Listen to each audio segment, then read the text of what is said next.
बंगळुरूमधील Chinnaswamy stadium बाहेर झालेल्या चेंगराचेंगरी प्रकरणी गुरुवारी म्हणजेच 5 जून रोजी कर्नाटकचे मुख्यमंत्री सिद्धरामय्या यांनी बंगळुरूच्या पोलीस आयुक्तांसह काही वरिष्ठ पोलीस अधिकाऱ्यांना निलंबित केलं आहे। सिद्धरामय्या यांनी पत्रकार परिषद घेत अतिरिक्त पोलीस महासंचालक दर्जाचे अधिकारी बी दयानंद यांना निलंबित करण्याचा मंत्रिमंडळाचा निर्णय जाहीर केला। बी दयानंद हे अलीकडच्या काळातील बंगळुरूचे सर्वात जास्त काळ कार्यरत राहिलेले पोलीस आयुक्त आहेत।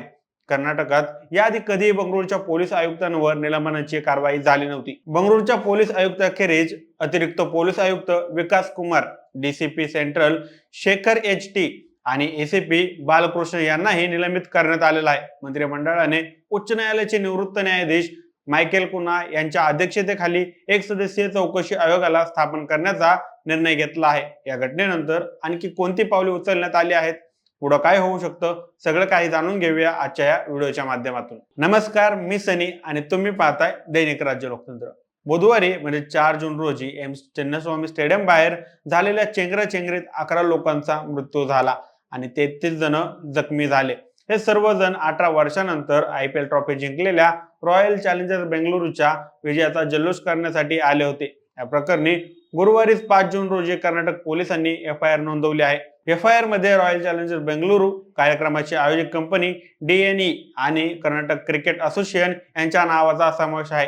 कर्नाटक पोलिसांनी या तिन्ही संस्थांवर हेतुपूर्ण न झालेली हत्या, अनियोजित हत्या, जाणीवपूर्वक गंभीर इजा पोहोचवणे यांसारख्या आरोपाखाली भारतीय दंड संहितेच्या BNL कलम 105, 118 आणि 120 अंतर्गत गुन्हा दाखल केला आहे। एका वरिष्ठ पोलीस अधिकाऱ्याने माध्यमांना दिलेल्या माहितीनुसार चिन्नस्वामी स्टेडियमच्या गेटवर चेंगराचेंगरी झाली।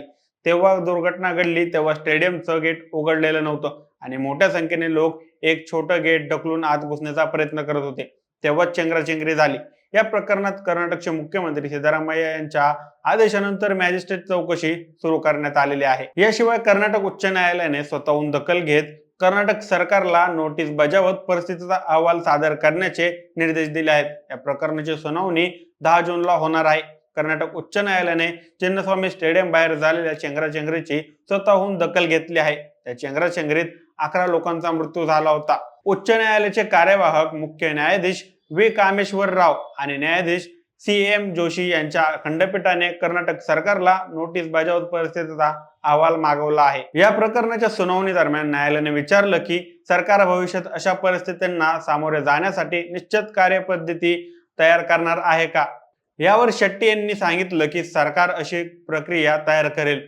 घटनेच्या वेळी स्टेडियम भरल्यानंतरही स्टेडियमच्या आसपासच्या परिसरात अंदाजे 2 लाख लोक उपस्थित असल्याची माहिती शेट्टी यांनी न्यायालयाला दिली आहे। या प्रकरणी न्यायालयीन चौकशीसाठी एक जनहित याचिका दाखल करण्यात आली। आता या प्रकरणाची पुढील सुनावणी 10 जून रोजी होणार आहे। पण अशा दुर्घटना कधी थांबणार हा मोठा प्रश्न आहे। आधी कुंभमेळ्यात 30 मृत्यू, मग पुष्पासाठी एक जीव गेला, गुजरातमध्ये 7 मृत्यू आणि आता बंगळुरूमध्ये 11 मृत्यू। खरं तर या सगळ्या गोष्टींची निंदा करावी तेवढीच कमी आहे। इतक्या मोठ्या प्रमाणात सगळ्या गोष्टी नियोजन केलं जातं, पण लोकांच्या सुरक्षतेचा विचार किती प्रमाणात होतो असा प्रश्न उपस्थित होतो। सेलिब्रिटी, क्रिकेटर, राजकारणी या लोकांसाठी अत्यावश्यक सेवा उपलब्ध करण्यातच पोलीस सुरक्षा कर्मचारी यांची ताकद लावली जाते, पण सर्वसामान्य माणूस प्रत्येक वेळी किड्या मुंग्याप्रमाणे भरडला जात आहे। याला जबाबदार कोण, याचा आपण विचार करणार आहोत का नाही। चाहता वर्ग, सरकार आणि काही अतिशहाणे गर्दी जास्त झाली त्यामुळे असं झालं असं म्हणत असतील तर समाज कुठल्या बाजूने चाललाय याचा देखील विचार आपण करायला हवा। सलमान खान आजही पुणे किंवा ज्या ठिकाणी त्याला पाहण्यासाठी अति गर्दी होते अशा ठिकाणी जाणं टाळतो। अशा सेलिब्रिटीचं उदाहरण घेऊन प्रत्येकानं काळजीने वागणं आज काळाची गरज आहे। कुणाच्या घरी आई वडील वाट पाहत असतात, कुणाच्या घरी मुलगा, मुलगी, बायको, भाऊ बहीण असं प्रत्येकाच्या घरी कोणी ना कोणी वाट पाहत असतं। त्यावेळी त्यांना मृत्यूची बातमी कळते तेव्हा त्या परिवाराचं दुःख कोणालाही समजू शकत नाही। त्यामुळे सरकारने या प्रत्येक छोट्या गोष्टीकडे लक्ष देणं गरजेचं आहे। बाकी तुम्हाला याबद्दल काय वाटतं आम्हाला कमेंट करून नक्की कळवा आणि जर राज्य लोकतंत्र चॅनलवर नवीन असाल तर चॅनलला नक्की सबस्क्राईब करा। धन्यवाद।